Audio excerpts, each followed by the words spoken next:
बायको सोडली, मेहुणीला धरली, लग्नाआधीचे प्रेम प्रकरण, भोग घेतला, ब्लॅकमेल केली, नंतर सुपारी देऊन खून केला. ही घटना मध्य प्रदेशमधील नरसिंगपूर येथे घडलेली मित्रांनो. पूर्ण स्टोरी सांगण्याआधी मी तुम्हाला सांगत आहे की आपला पहिलाच व्हिडिओ असल्यामुळं व्हिडिओला लाईक करा, शेअर करा आणि चॅनल सबस्क्राईब करा मित्रांनो. सृजन शाहू ही व्यक्ती 4 वर्षाआधी निधीसोबत याचं लफडं चालू होतं.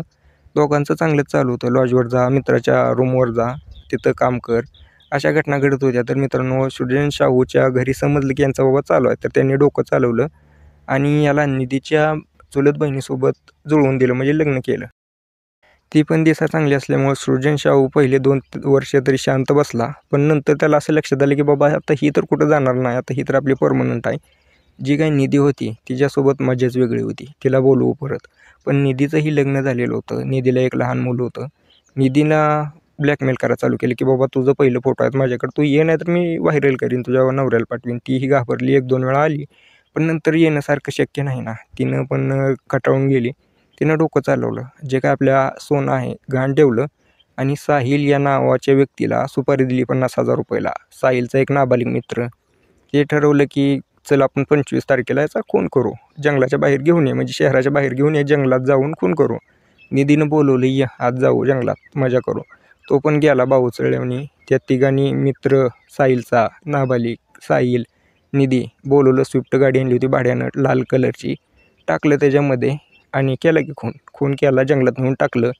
पुरायला खड्डा खाणं सोपं नव्हतं. मोठी मोठी दगडं घेतली, त्याच्या अंगावर टाकली, पाय बाहेरच राहिलं. मग दुसऱ्या दिवशी एक उरकून गेली सगळे बाहेर. दुसऱ्या दिवशी त्याच्या घरच्यांनी FIR केली की आमची व्यक्ती सापडं नाही, कुठे गेलं, काय गेलं. पोलिसांना तपास करावा लागला.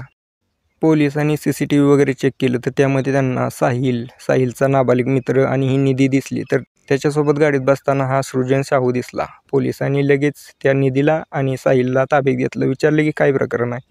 पहिल्यांदा काय सांगितलं नाही त्यांनी, पण त्यांना कुठं माहिती होतं की खून करणं एवढंही सोपं नाही, लपवून ठेवणं. पोलिसांनी ज्या वेळेला त्यांचा ताकद दाखवली त्यावेळेला त्यांनी बरळायला चालू केली की बाबा असं असं होतं, ब्लॅकमेल करत होता म्हणून मारलं. तर कुठं पुरला तर शहराच्या बाहेर हायवे नंबर 40च्या बाहेर टाकलेला आहे आम्ही, तिथं जाऊन चेक करा.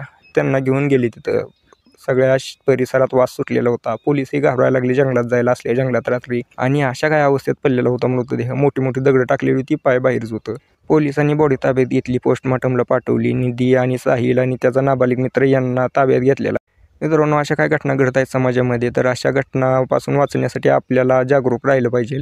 तर तुम्हालाही अशा काय घटना घडत असतील तर मला कमेंट करून सांगा तुमच्या आसपास. आणि व्हिडिओला लाईक करा, शेअर करा, चॅनल सबस्क्राईब करा.